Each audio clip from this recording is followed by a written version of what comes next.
9h30 ce matin, le feu est maîtrisé et les dégâts énormes.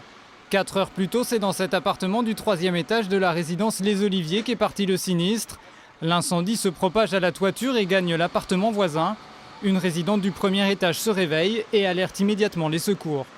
J'ai tout de suite réveillé mes filles, j'ai pris le téléphone fixe, j'ai appelé les pompiers, je leur ai dit qu'il y avait le feu qui était survenu au 3e étage, qu'il y avait des gens dans l'immeuble. Ils m'ont demandé si la personne était dans l'appart, il y avait des personnes dans l'appartement. J'ai dit que je pensais qu'il y avait 3 personnes, mais ils n'étaient pas sortis. Et on est sortis, ils étaient au balcon, ils appelaient au secours. On leur a dit de mettre une couverture humide autour d'eux, mais ils étaient tellement dans un état d'ébriété qu'ils n'ont pas vraiment compris ce qui se passait. Ils se sont renfermés dans l'appartement en fait.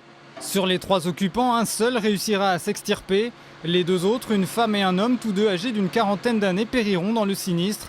Une trentaine de pompiers venus de tout le nord de Sèvres aura été nécessaire pour venir à bout des flammes. Le risque, bien sûr, pour nous, c'est toujours protéger des personnes, les mettre à l'abri. Donc c'est ce qui a été fait. Ensuite, on risque d'avoir un embrasement généralisé de 2 appartements, voire plus, et avec un risque d'explosion, puisque le gaz était présent, le gaz de ville était présent encore dans les appartements. Une enquête de gendarmerie a été ouverte. Les investigations pour déterminer l'origine accidentelle ou criminelle seront longues.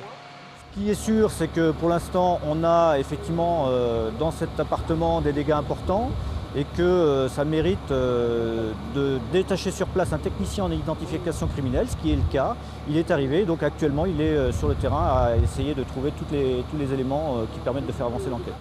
Au total, 13 appartements et une trentaine de personnes auront été évacuées. Tous les habitants de l'immeuble seront hébergés chez des proches, sauf une famille qui sera relogée dans un local appartenant à la ville de Parthenay.